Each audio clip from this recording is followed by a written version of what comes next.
신앙의 구호를 두 번 한번 외쳐보겠습니다. 위대한 역사를 시작합시다. 위대한 역사를 시작합시다. 할렐루야.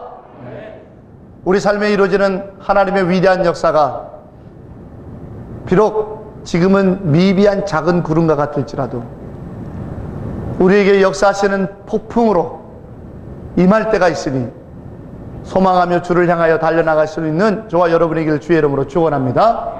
엘리야가 갈멜산에서 바알과 아세라 목상을 숭배하던 850명의 선지자들과 누가 참 하나님인가를 놓고 기도할 때 그는 7번 머리를 자기 가래사이로 넣고 생명을 다하여 기도하면서 지중해 끝에서 일어나는 작은 구름 하나를 보며 역사하실 하나님 위대한 순간을 확신했습니다. 비록 지금은 시커먼 먹구름과 같은 폭풍으로 우리에게 밀려오고 있지 않다 할지라도 작은 구름 하나를 보며 하나님의 위대한 역사를 꿈꿀 수 있고 믿을 수 있는 것이 얼마나 아름답고 복된 일인가. 오늘 이 예배를 통해서 하나님께로 한 걸음 더 가까이 가는 저와 여러분에게 그 작은 구름이나 하나님의 위대함이 우리 안에 충만하게 거할 수 있는 복된 날이 되기를 주의 이름으로 축원합니다. 하나님께로 가까이 두 번째 말씀을 함께 가지고 은혜를 나누고자 합니다. 호포노포노 운동이라는 말이 있습니다. 호포노포노라고 하는 말 자체가 하와이 원주민들이 쓰던 하와이 원주민들의 말입니다. 호라고 하는 말은 목표라는 말이고 포노포노라는 말은 완전한 완벽함이라는 뜻입니다. 그러므로 호포노포노라고 하는 하와이 원주민들의 이 말의 뜻은 목표가 완전해졌다라는 뜻입니다. 즉 호포노포노 운동이라고 하는 것은 내 인생의 목표를 완전하게 만드는 운동이라는 거죠. 그런데 여기서 우리가 인생의 목표를요 어떤가 뭔가 이렇게 성취하고 이루어야 되는 것으로 자꾸들 생각하는데 그게 아니라 하와이 원주민들은 인생의 의미가 있고 행복한 삶을 인생의 목표로 뒀다라는 겁니다. 그러므로 우리의 인생이 행복하고 우리의 인생이 복되고 우리의 인생이 기쁘고 인간다운 삶을 살게 되는 것을 포노포노 완벽하게 이루기 위해서는 어떻게 되겠는가. 근데 이 하와이 원주민들의 이 호노포노포노 운동을 사람들이 알게 되기 시작해서 인류학자나 문화학자들이나 여러 학자들이 연구를 해서 이렇게 책도 냈습니다. 하루 한 번 호포노포노의 철학, 그리고 호포노포노의 비밀. 인류 문화학자들이 이렇게 연구를 해서 책까지 만들어내고 논문도 써낸 이유가 뭐냐면 인생이 좀 행복하게 살자라는 거예요. 우리의 인생이 지금 여러 가지 지치고 힘들고 불행을 많이 느끼는데 좀 행복해야 되지 않겠냐라는 겁니다. 그런데 이 호노포노 운동의 비밀이 뭔지 아십니까? 하루의 아침에 이 4가지의 말을 하면서 살면 인생이 복되다라는 겁니다. 사랑합니다. 감사합니다. 미안합니다. 나를 용서해 주세요. 괜찮습니다. 용서할게요. 이 4가지 말을 아침에 매일같이 하면서 살면 호포노포노 내 삶의 인간성이 회복되고 내 삶이 풍성해진 기쁨을 누리며 산다. 이게 하와이 원주민들의 행복의 비결이었더라는 논문을 아까 본 책들로 써낸 겁니다. 여러분, 박사학위를 받고 10년을 기울여서 몇 년을 거쳐 연구를 해서 만들어낸 결과를 우리는 박사학위도 없는데 다 알고 있습니다. 이미. 왜요? 성경에 기록되어 있는 예수님의 십자가지 않습니까? 이게 로마서 1장에 뭐라고 기록되어 있냐면 하나님께서 창세 때부터 창조할 때부터 하나님의 신성과 하나님의 능력이 무엇인지를 모든 백성들이 알게 하기 위하여 만물에 하나님의 신성과 능력을 알 수 있는 것들을 다 담아두었으니 하나님을 몰랐다, 하나님을 내가 계신지를 몰랐다라고 하는 핑계를 대지 말지어다라고 로마서에 쓰고 있습니다. 이걸 우리는 신학적으로 일반 은총이라고 말합니다. 일반 계시. 호포노포노는 다른 게 아니라 바로 하나님의 주시는 인간성을 자기들의 삶의 지혜를 통해서 알게 됐다라는 거예요. 수많은 연구를 하고서는 기껏 만들어낸 게 이 네 가지 말입니다. 그러나 우리는 특별 계시, 특별 은총, 예수 그리스도를 이미 알고 있지 않습니까? 예수님이 우리를 얼마나 사랑하십니까? 예수님께서 늘 감사하면서 사셨지 않습니까? 예수님께서 가난하고 인생이 힘든 가운데 있는 자들을 위해서 눈물을 흘리며 저들의 인생을 긍휼히 여겼었습니다. 그리고 용서하셨지 않습니까? 그 예수님의 십자가를 우리는 박사학위 같은 논문 없어도, 우리는 몇 년씩 수년의 연구를 거쳐가지고 이런 책들을 안 써내도 우리는 이미 알고 있습니다. 사랑한다라고 하는 고백이 얼마나 우리의 삶을 회복시키는지, 감사하다라고 하는 고백이 얼마나 우리를 풍성케 하는지, 미안하고 서로 용서하는 삶이 얼마나 우리의 인생에 복되고 행복하고 그것이 진정한 창조의 삶이라는 것을 우리는 이미 알고 있다면 이것이 십자가예요. 여러분, 옆에 분을 한번 보세요. 자, 지극한 눈으로 옆에 분에게 다음과 같이 제가 하는 말을 따라합시다. 사랑합니다. 당신이 내 옆에서 예배 드려줘서 감사합니다. 내가 당신 옆에 있어서 미안합니다. 괜찮습니다. 예. 이거 우리는 모르고 있어요. 꼭 박사학위 논문을 갖고 이런 책들을 써내야 우리가 합니까? 아니잖아요. 예수님의 삶이잖아요. 그러므로 예수님의 삶이 우리 안에 들어오면 우리는 인간성이 회복되는 것이요, 우리의 삶이 얼마나 복되고 의미가 있는 삶인지 아십니까? 그걸 우리가 잊고 있어요. 자, 한 번만 더 합시다. 이번엔 반대편 사람에게. 사랑합니다. 감사합니다. 미안합니다. 괜찮습니다. 여러분, 진정한 호호포노포노, 우리의 삶을 완벽한 인생의 목적, 복되고 감사한 인간성이 회복된 하나님의 신성과 하나 된 그 복된 삶을 이루는 삶, 예수 닮는 것, 여러분 잊지 마십시오. 응용심리학자라고 중국에 아주 유명한 야오야오 박사가 있습니다. 그가 책을 하나 썼는데요, 왜 나는 나를 아프게 하는가 라는 책입니다. 자기 이야기입니다. 이 야오야오 박사는 여성으로서 심각한 우울증과 열등감과 자기 자존감이 무너진 삶 속에서 사람들과 떨어진 가운데 고독과 외로움 속에 몸부림치던 자기 삶이 얼마나 괴로웠던지, 그것을 극복하고 난 다음에 가만 보니까 내가 내 자신을 그 구렁텅이로 밀어넣고 있더라는 거예요. 그래서 왜 나는 나를 아프게 하는가라고 하는 책을 통해 많은 자기와 같은 아픔을 겪고 있는 현대인들에게 그것을 극복할 수 있는 힘을 들려주고 싶어서 이 책을 썼습니다. 그런데 그 책에서 이 야오야오 박사는 뭐라고 말하냐면, 우리가 스스로 고독을 방조하고 있다는 거예요. 그게 무슨 얘기냐? 고립과 고독이 다르다는 거예요. 고립은 아이솔레이션, 자기가 혼자 떨어져 있는 거죠. 외딴 곳에 혼자, 아무도 없는 곳에 혼자 이러고 있는 것이 고립이에요. 그런데 혼자 외딴 곳에 떨어져 있더라도 중요한 것은 외롭거나 자존감이 무너지는 고독과 외로움과 우울증에 걸리지 않을 수 있다는 거예요. 그런데 반대로 고립되어 있지 않고 사람들 속에 있으면서도 스스로가 마음 문을 열지 못하고, 스스로가 다가가지 못하고, 스스로가 혼자 피해의식을 가지고 이겨보려고 노력하지 못하면서 자기 스스로 고독과 외로움 속에 빠져있는 현대인들에 대한 이야기를 쓰고 있는 겁니다. 얼마나 안타까운지. 이것은 현대인의 고독이라고 말합니다.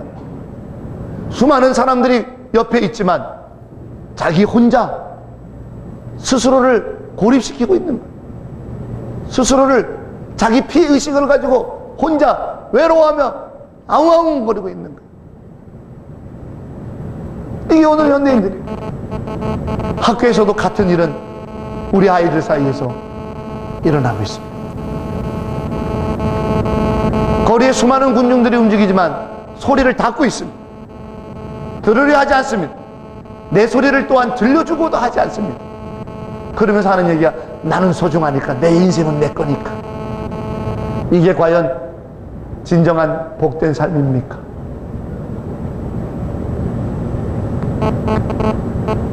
현대인의 이 고독을 우리는 우리 조국 지하철 안에서 수없이 느낄 수 있습니다. 모든 사람들이 다 그 지하철 안에 꽉꽉 차 있는데도 불구하고 내 앞에 지금 할머니 한 분이 낑낑거리며 짐을 들고 서 있는지, 내 앞에 지금 만삭의 산모가 서서 힘들어하는지, 내 앞에 지금 다리가 불편한 장애우가 서서 왜 정말 힘들게 기둥 하나 붙잡고 버티고 있는지를 보려 하지 않습니다. 그저 자기 스마트폰에 빠져서 나 혼자만 그곳에 있으면 충분하다고 생각합니다. 그리고 그 스마트폰을 통해 SNS를 통해 뭐 트위터나 페이스북이나 이런 것들을 통해서 세상의 곳곳에 있는 사람하고 연결됐으니 와 신기하지 않아? 이러고 앉았습니다.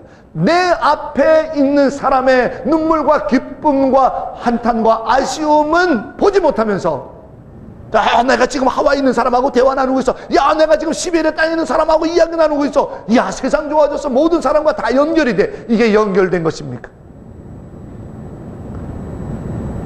스스로 고립을 자초하며 스스로 고독과 외로움 속에 무너지는 인간성을 못 느끼고 있는 거죠. 심지어는 길을 걸어가면서도. 여러분, 하버드대와 버지니아 대학 연구 심리학자들이 연구 공동 결과를 해서 새로운 신종언을 만들어냈습니다. 스트레스 중독이라는 말입니다. 우리는 중독이라는 말을 잘 압니다. 중독은 그것을 계속하지 않으면 안 되고 불안하고 심리적으로 혈액에 막 박동수가 올라가서 어떻게 할지 모르는 상황을 말합니다. 담배에 중독된 니코틴 중독이 있습니다. 술에 중독된 알코올 중독이 있습니다. 또 심지어는 일에 중독된 워커, 일에 중독된 사람이 있습니다. 또 쇼핑에 중독된 사람도 있다고 그래요. 또 도박 중독도 있고 마약 중독도 있고. 그런데 스트레스 중독은 처음 들어봐요. 무슨 소린가 했더니 스스로가 스트레스를 자초하더라는 얘기예요. 왜? 스트레스를 받을 때 또 여러 가지 외로움과 우울함과 분노와 미움 속에 그때 악한 마음들, 정말 안 좋은 인간의 마음들이 생겼을 때 우리 안에 분비되는 호르몬이 있는데, 코노셀린 호르몬과 아드레날린 호르몬인데, 그것이 분비되어 있지 않으면 어쩔 줄 몰라 하는 그런 인간의 심리적 상태가 스트레스 중독이라는 거예요. 그것을 어떻게 발견했냐면 하버드와 버지니아 대학 심리학자들이 아주 편안한 안식처를 만들어 놨답니다. 그리고 여러 사람들을 실험에다가 데려다 놓고 혼자씩 데려다 놓고는 당신 여태까지 얼마나 바쁘게 일했습니까? 좀 쉬세요 하고 쉼터를 만들어 줬답니다. 그 방에는 오직 하나 안락한 의자와 그리고 옆에 전기 충격기 하나 있었답니다. 현대인 너무 바쁘면서 좀 쉬고 싶다라고 말하면서도 막상 그런 쉼의 시간이 주어지니까 쉬려고 하지 않더래요. 1시간을 못 쉬더래요. 그리고 옆에 있던 전기 충격기를 가지고 가만 장난하다가 자기 몸에다가 자극기를 주면서 그것을 즐기더라는 거예요. 왜? 전기로 자극을 자기 몸을 하니까 찌릿찌릿하면서 몸이 긴장되고 막 마음이 불안해지고, 거기서 나오는 그 호르몬이 있어야 마음이 평안하더라는 거예요. 아, 이상하다 이 말이에요. 스트레스와 분노와 우울한 마음 속에서 나오는 호르몬을 없으면 오히려 불안해하는 뭐라고 해야 되냐, 중독이다 이거예요. 스트레스 중독. 우리가 지금 이러고 있어요. 스스로를 스스로를 누가 시키지도 않았는데 스스로 피해의식을 느끼고요, 누가 조장하지도 않았는데 스스로 열등감을 느끼고요, 누가 뭐라 그러지도 않았는데도 자기 스스로를 자꾸 옥점하면서 우리의 삶이 가정 안에서도 고독스럽고, 우리의 삶이 교회 안에서도 외롭고, 이렇게 무너지고 있더라는 말입니다. 여러분, 이것이 어제 오늘 일입니까? 아닙니다. 어느 세대든지 이 일이 있더라는 거예요. 오늘 성경에 히브리서를 읽게 되는 초대교회 공동체가 있었어요. 초대교회, 오늘 히브리서 본문을 읽을 수밖에 없었던 2000년 전에 기독교 공동체 교회는요, 두 가지의 어려움이 있었습니다. 첫 번째로는 외부로부터 오는 어려움이었어요. 뭐냐면 로마 군병들이 예수 믿는 것들을 잡아들이기 시작했고, 유대인들이 예수 믿는 사람들을 아주 조롱과 멸시를 하면서 로마 군병들에게 찔러서 잡혀가게 만들었어요. 그런데요, 이상하게 외부로부터 어려움이 우리에게 오고 로마 군병들이 소위 말해서 창칼로 막 덤벼들면서 예수 믿는 사람들, 교인들을 잡아가고 막 난리를 칠 때는 교인들이요, 오늘 히브리서를 읽게 되는 교인들이 행복했어요. 살아있는 것 같았어요. 왠지 아십니까? 오늘 우리 예배 처소가 발각이 됐으니까 예배 오지 마시고 각자 집에서 자숙하면서 조심하십시오 라고 하는 안내가 갔어요. 각자 집에서 기도하기 시작해요. 하나님, 우리 장로님 오늘 잡혀가면 안 됩니다. 우리 장로님이 교회의 기둥인데 우리 장로님은 보호해 주십시오. 장로님을 잡아가느니 차라리 제가 발각되게 해주세요. 하나님, 우리 목사님 잡혀가면 안 됩니다. 우리 목사님이 간전할 수 있도록 주님이 보호해 주세요. 불의 성각으로 보호해 주시옵니다. 하나님, 누구누구 성도 이제 막 예수 믿기 시작했어요. 다음 주에 세례 받아야 되는데 그 사람 잡혀가면 안 됩니다. 서로를 위해서 떨어져 있으나, 모이기 힘들었으나, 함께하기는 힘들었으나 서로를 위해서 얼마나 기도했는지 그때는 행복했어요.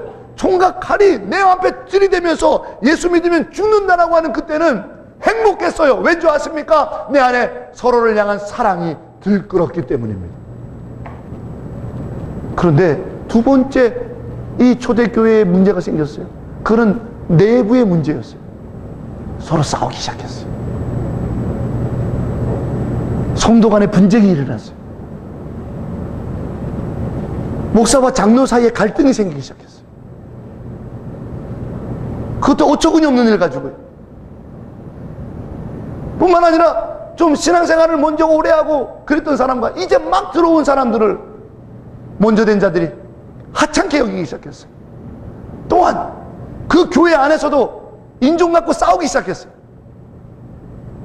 유대인 기독교인들과 이방인 기독교인들 사이에 우리는 순수 혈통, 성골, 진골, 니들은 육두품, 오두품, 평생 신앙생활에도 우리와 똑같아질 수 없는 한계,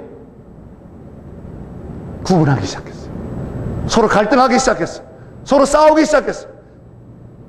전에 외부로부터 총칼이 왔을 때는 한 사람이라도 다치지 않게 해주세요, 한 사람이라도 붙잡히지 않게 해주세요. 그러더니 서로 마음이 안 맞고 예배 문제 때문에 싸우고 음식 문제 때문에 싸우고 서로 의견이 갈라지니까 괴로워지기 시작해. 아유, 지난번 바뀔 때 저 인간은 왜 안 잡혀갔단 말이에요. 여러분, 환경과 조건, 상황이 문제가 아니었어요. 로마 군병의 총칼 때문에 내 인생이 스트레스 받고 우울해지고 외로워지고 내가 낙심되고 행복하지 않은 게 아니었어요. 문제는 내 안에 하나님의 사랑이 사라진 거였어요.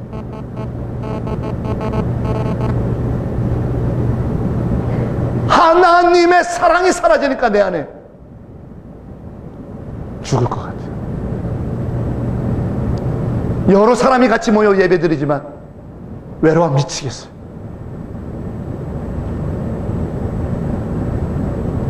현대인의 스트레스 중독이 되풀이되고 있어요. 오늘 우리들에게 이 같은 아픔이 지속되고 있습니다.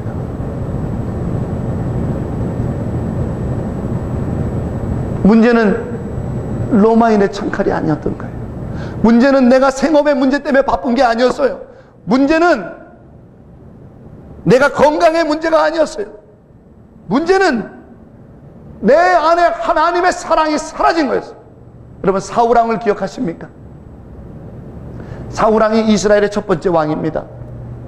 그가 하나님의 사랑으로 충만했을 때요, 그는 전쟁터가 두렵지 않았습니다. 왜? 전쟁터에서 보호하실 거라는 확신이 있을 뿐만 아니라 그 전쟁터에서 죽어도 나는 하나님께서 구원하실 거라고 하는 만왕의 왕이신 창조주 하나님, 주권자 하나님에 대한 확신이 있으니까 길길이 뛰며 전장터를 정말 바람같이 가르며 뛰어다녔어요. 그러던 사울이 하나님의 사랑을 잃어버리고 난 다음부터 어떻게 됐습니까? 구중궁궐 깊은 곳에 숨어서도 들들들 떨었습니다. 잠을 못 잤습니다. 불면증이 심했습니다. 사람마다 다 의심합니다. 지나가다가 누가 쑥덕대기만 해도 거기다 창을 집어 던졌습니다. 급기야는 자기의 오른팔, 자기 하나밖에 없는 딸을 줬던 사위 다윗까지도 죽여야 했었습니다. 죽이라고 명령을 내렸습니다. 이유는 뭡니까? 이유는 뭡니까? 사울이 처음 왕 됐을 때는요, 그에게는 군대도 별로 없었어요. 그에게는 총칼과 같은 병장기도 별로 없었어요. 그러나 그는 두렵지 않았습니다. 행복했습니다. 주의 명령에 따라 전쟁에 나가는 것이 얼마나 신나는지 몰라요. 이번에는 하나님이 내게 어떤 일을 할까? 자기 주변에 있는 모든 군졸들이 다 자기의 방패막이 같이 서로를 의지하면서 전쟁터에 나가서 한 사람이라도 내 옆에 있는 게 너무 신났어요.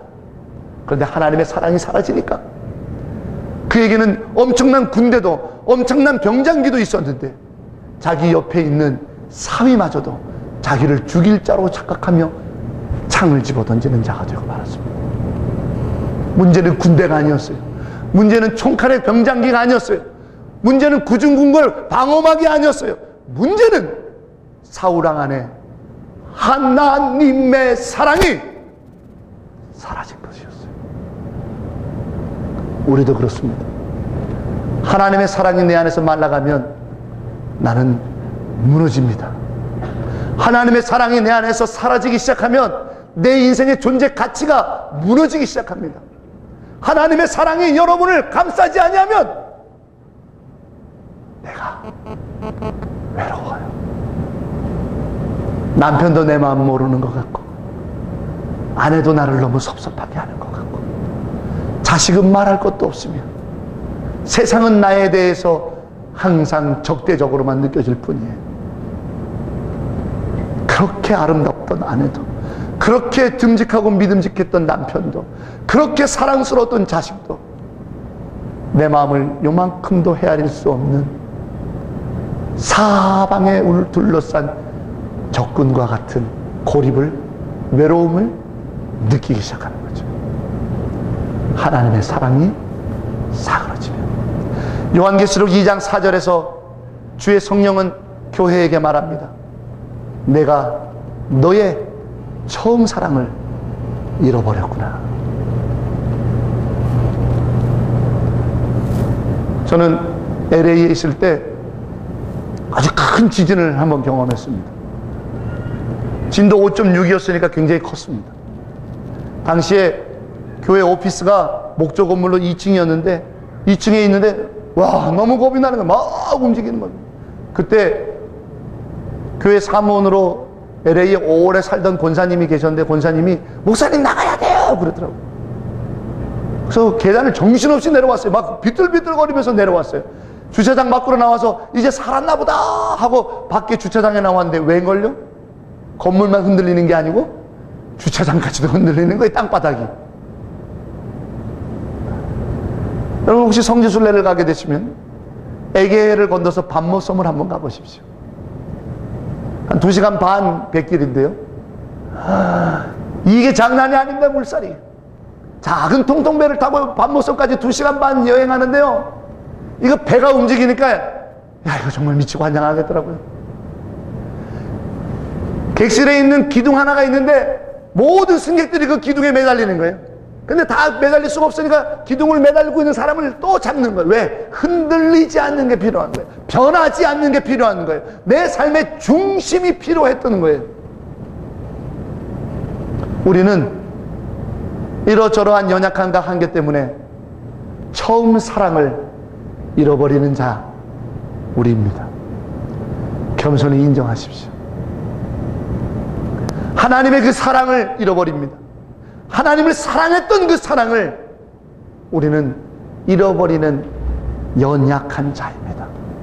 그러기에 너는 너의 처음 사랑을 잃어버렸구나. 그러니 그 사랑을 회복해야, 그 사랑의 중심이 있어야, 그 사랑에 변하지 않는, 영원히 변하지 않는 중심된 기둥과 같은 사랑이 있어야 내 삶이 무너지지 않는 거예요. 외로움에 무너지지 않는 거예요. 스트레스에 중독되지 않는 거예요. 외로움과 우울증에 사그러지지 않는 거예요. 여러분, 그 기둥이 있습니다. 우리 한번 큰 목소리를 같이 읽어볼까요? 예수 그리스도는 어제나 오늘이나 영원토록 동일하시느니라. 아멘. 다시 한 번만요. 오늘 본문 8절 말씀이잖아요. 다시 한번 큰 소리를 읽어봅니다. 예수 그리스도는 어제나 오늘이나 영원토록 동일하시니라. 아멘. 이 말씀의 뜻이 무엇인지 우리의 은혜를 돕는 영상 하나를 보고 설교를 진행하겠습니다.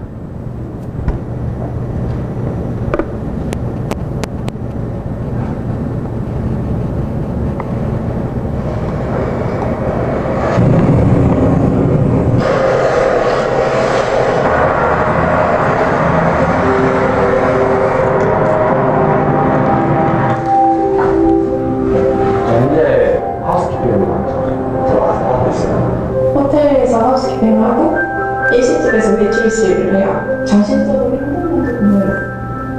내가 외겨져서 왜 이러고 있지 이런 것도 분명히 있고 안 된다. 그래서 잠깐 제가 막 울면서 좀 이렇게 매달렸어요. 사슴을 입지. 저요, 선생님 취업 준비를 취업을 바로 했었고 저는 지금 안 가면 진짜 지금 꿈이 다 무너질 것 같은 거예요. 그래서 얘기하기도 하지만 어찌 보면 좀 냉정한 것 같고 심한 않은 것 같아서 좀 서운하기만 하네요.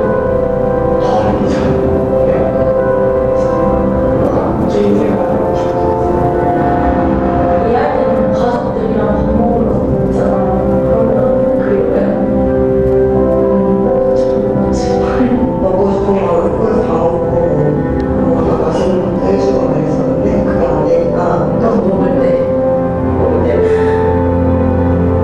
걔 겉절이를 좋아해요. 겉절이 이렇게 나오면 내 생각이 나는 거야. 같이 앉아있는 사이들입니다. 꿈을 위해 선택한 낯선 곳에서의 생활. 다양했던 일상들이 사무치게 그리워집니다.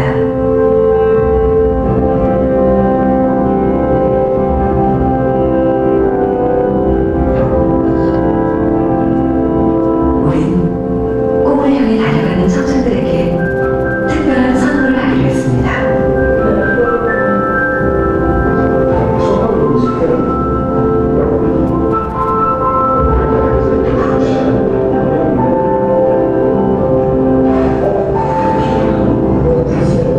원래 차려진 밥상엔 엄마가 해주시던 음식이 집에서 쓰던 그릇에 담겨 나왔습니다. 이런 거 없잖아. 이거 내거 같은데?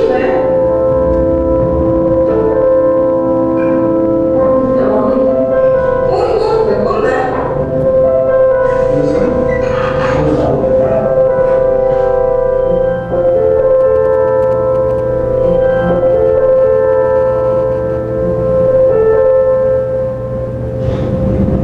그리고 그 순간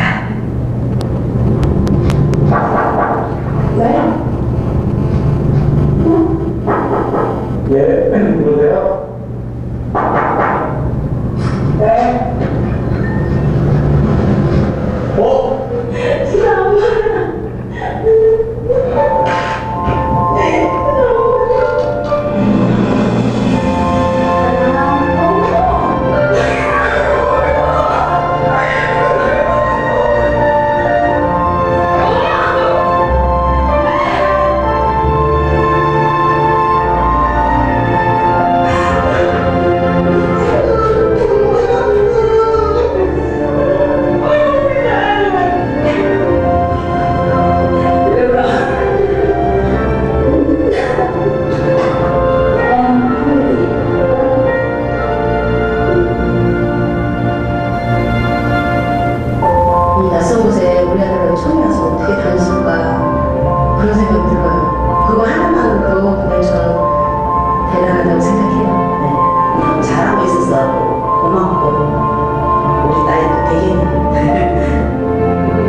힘든 상황 자체가 다가오는 것 자체가 도움이 된다는 게 뭔가 이게 정말 결정적인 도움이 될 것 같아요. 저한테.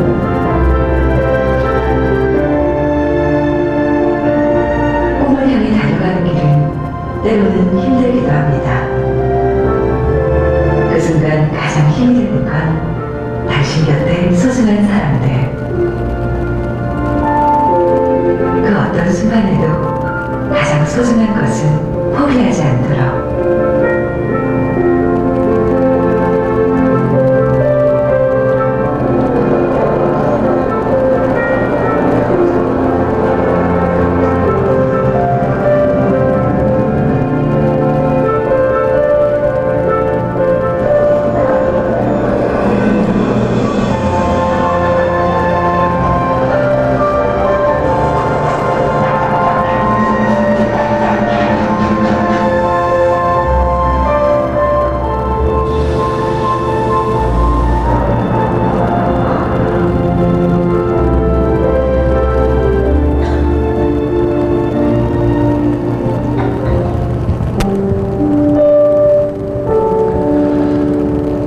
언제고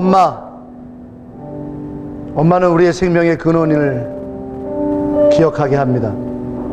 하나님께서는 당신의 신성과 능력을 알만하도록 온 만물에 당신의 신성과 능력을 심어 놓았는데, 우리에게 엄마를 주신 것은 우리의 생명의 근원을 기억하게 하기 위함입니다. 누구도 엄마 없이 태어나지는 않습니다. 엄마가 차려주는 밥은 내 삶의 가장 강력한 힘입니다. 누구를 막론하고 이 땅에 태어난 순간 엄마의 젖을 빨며 생존하였던 그 최초의 기억을 다 가지고 있습니다. 그러기에 그 엄마가 차려준 밥상은 우리 생명의 근원입니다. 그런데 우리에게 엄마의 밥상이 있는 이유는 이것을 통해 우리 생명의 근원, 흔들리지 아니하는 생명의 능력의 근원이 있다는 걸 깨닫게 하기 위함입니다.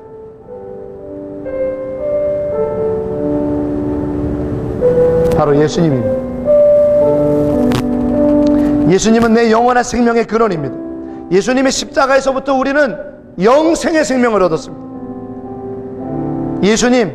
예수님이 내 영원한 생명의 양식입니다. 내 살을 먹으라 했습니다. 내 피를 마시라 했습니다. 내가 생명의 떡이라고 했습니다. 예수님이 내 영원한 생명의 힘이요 능력입니다. 그런데 말입니다, 여러분, 엄마도 언젠가는 떠날 날이 있습니다. 엄마도 언젠가는 밥상을 차려주지 못할 순간이 옵니다. 젊은 날에는 자식이 엄마의 품을 떠납니다.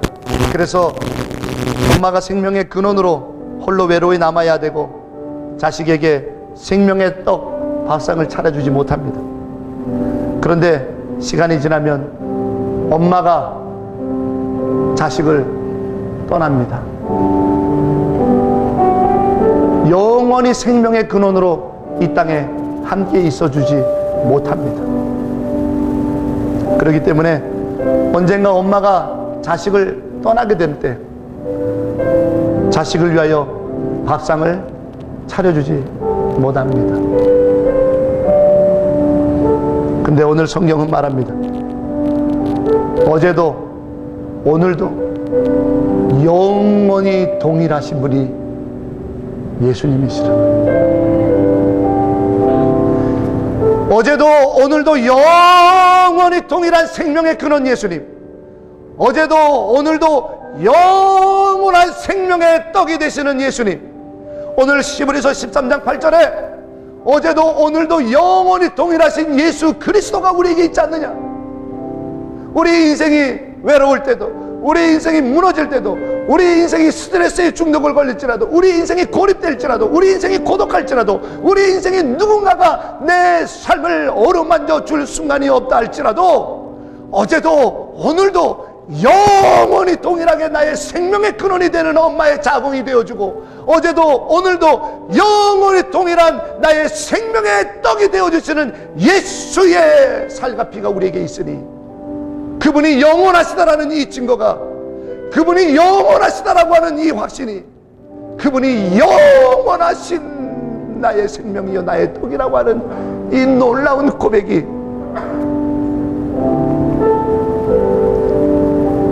우리를 위대한 역사로 나아가게 하는 거죠. 그러기에 우리는 예수님만이 나의 진정한 가치요 삶의 보배임을 기억해야 됩니다. 여러분의 소유와 집착을 버리십시오.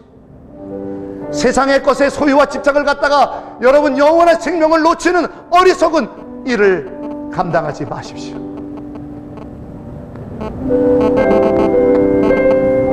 그리고 또 하나, 어제나 오늘이나 영원히 동일하신 나의 예수님, 나의 만왕의 왕 하나님을 내 생명의 근원이요 내 생명의 떡으로 받아들인다면 지금의 고난은 절망이 아닙니다.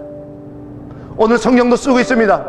예수가 성문 밖에서 찢겨 죽음으로 우리에게 생명의 떡이 되어준 것처럼 우리도 영문 밖으로 고난을 받으러 나가자. 지금 고난이 영원한 절망이 아닌데 무엇을 두려워하느냐? 왜? 영원한 것은 고난이 아니오, 영원한 것은 오직 한 분, 내 생명의 근원이요 내 생명의 어머니의 자궁이요 내 생명의 어머니의 젖이요 영원한 생명의 떡인 예수 그리스도밖에 없으니 여러분이 당한 고난은 절망이 아닙니다.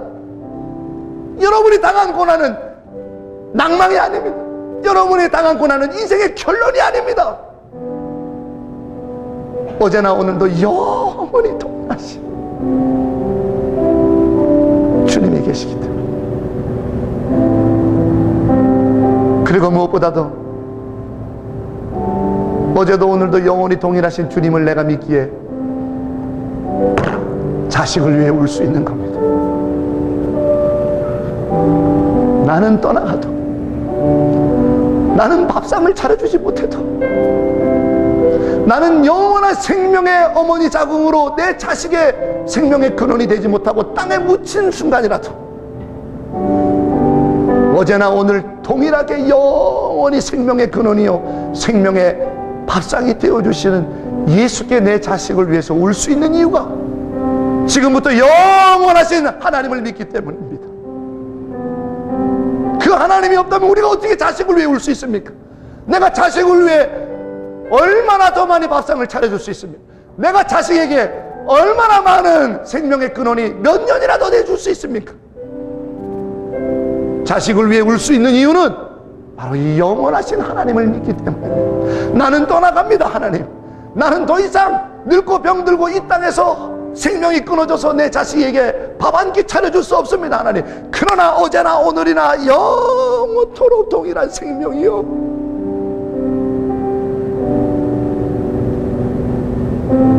어제나 오늘이나 영원토록 동일한 생명의 떡이 되어주시는 주님, 내 자식에게도 그러하여 주시옵소서.